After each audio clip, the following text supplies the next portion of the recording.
Some people think you can live without intimacy, without connection. I think that's total crap. A few years ago, a client emailed me, and he said, "Today a miracle happened.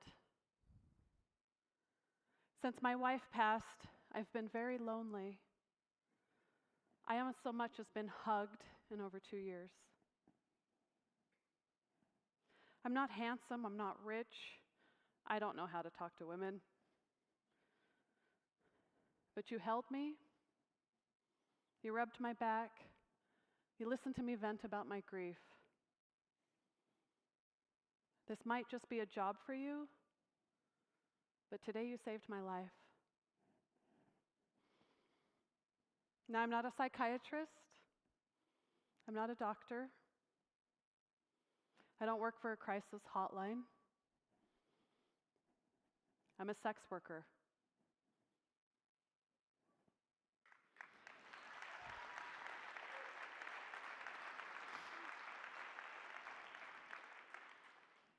And as a sex worker, I see a side of people most of you don't. Just so we're on the same page, the term sex work refers to sexual encounters by consenting adults for some sort of payment. Now, before your imagination goes crazy, hold on. Think about this. On average, studies have shown that sex only lasts 5.4 minutes. So if they're paying for an hour or 3, what are they actually paying for? They're paying for a place to be their true selves,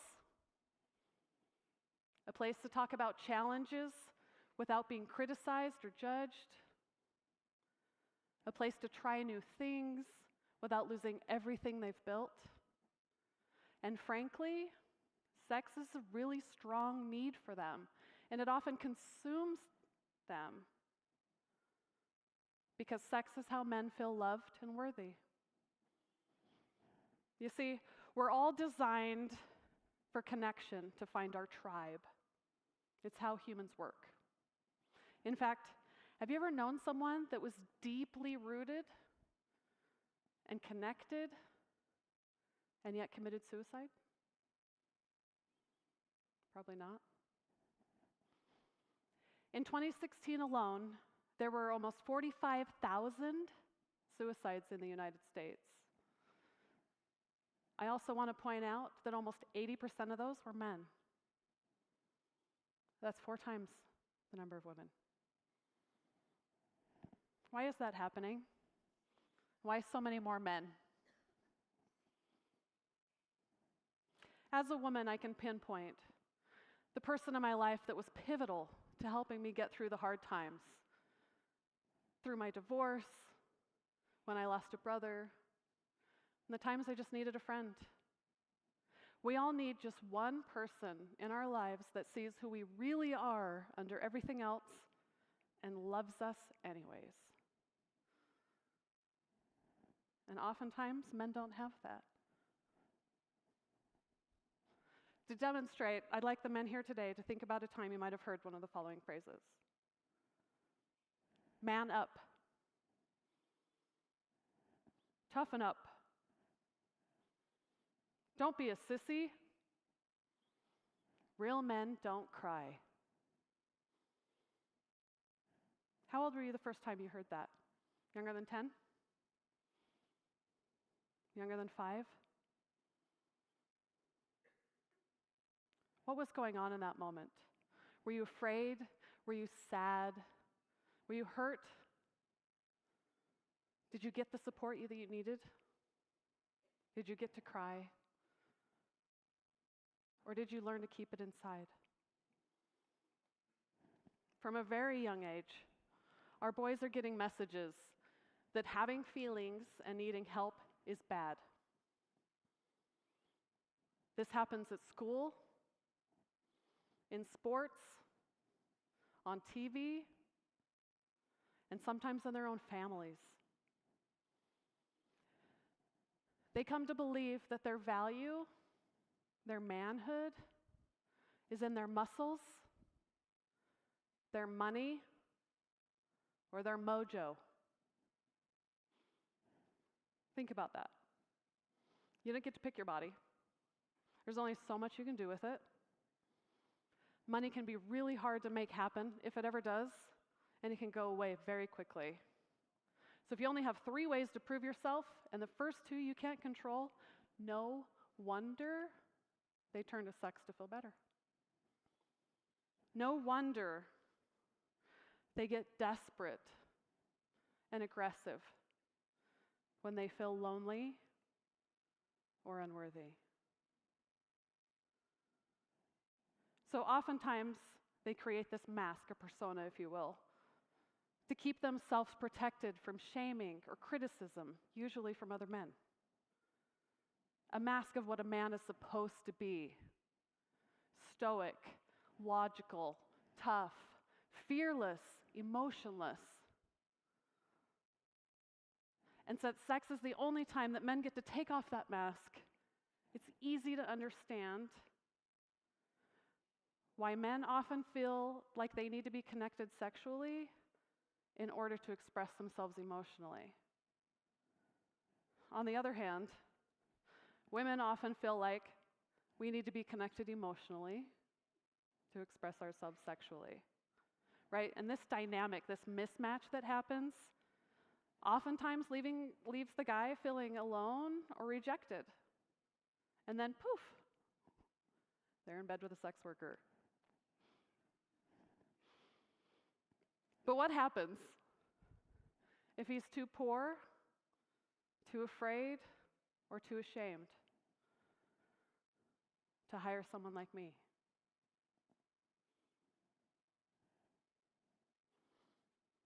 Former NFL player Joe Ehrman once said, "Boys who can't cry shoot bullets."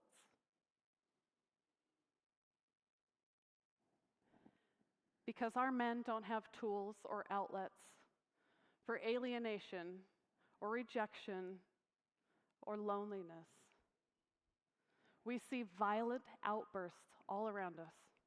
They just implode. Domestic violence, abuse, radical hate groups, police brutality, incels. There were 382 mass murders in 2016 alone. Almost 17,000 rapes and 7,500 additional murders.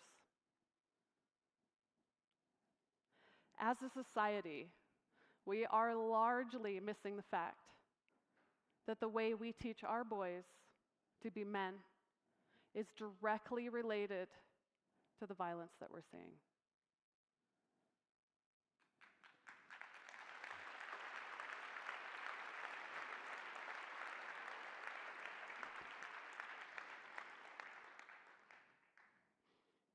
Sure, violence has many causes: genetics, situational, conditioning. We can't cure the genetics yet.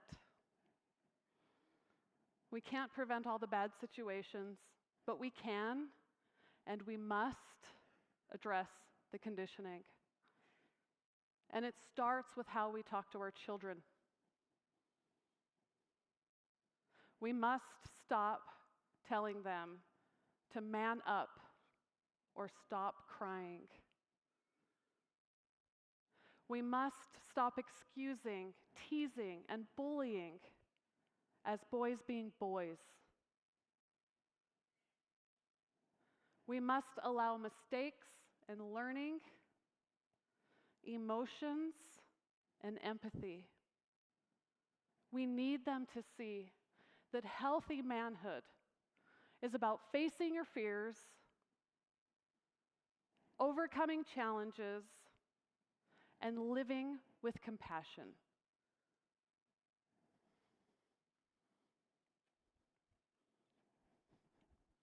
If you noticed before, I didn't mention what kind of sex worker I am, and there are many. It's because it doesn't matter. I do whatever it takes to help people heal. Whether that's a pretty woman experience or naked therapy. My job includes consoling a man who misses his children on the other side of the country, to teaching someone about female anatomy, to reminding someone what it feels like to be touched who's been deprived for so long, to helping someone who's disabled feel normal just for a minute. Now, don't get me wrong, this job's not glamorous, and it is certainly not easy. There's always a guy that wants to call all the time. You all know somebody like that, right? Or somebody that wants to do something really funky, okay? But there's a greater good here. These people deserve to feel important and connected to. And if they could find that somewhere else, they would have. We're all people that need help. We pay for help all the time. We pay for tax attorneys. We pay for car repairs. We pay for childcare, housekeeping. There's just this huge stigma around sex. Just as much as we seek healing for our minds and our bodies, we ought to be free to seek healing for our hearts and, well, our parts too. Just as you'd hire a mental health professional, I'm a sexual health professional. But it's not about the sex.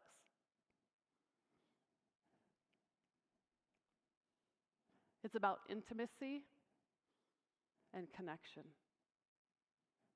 Thank you.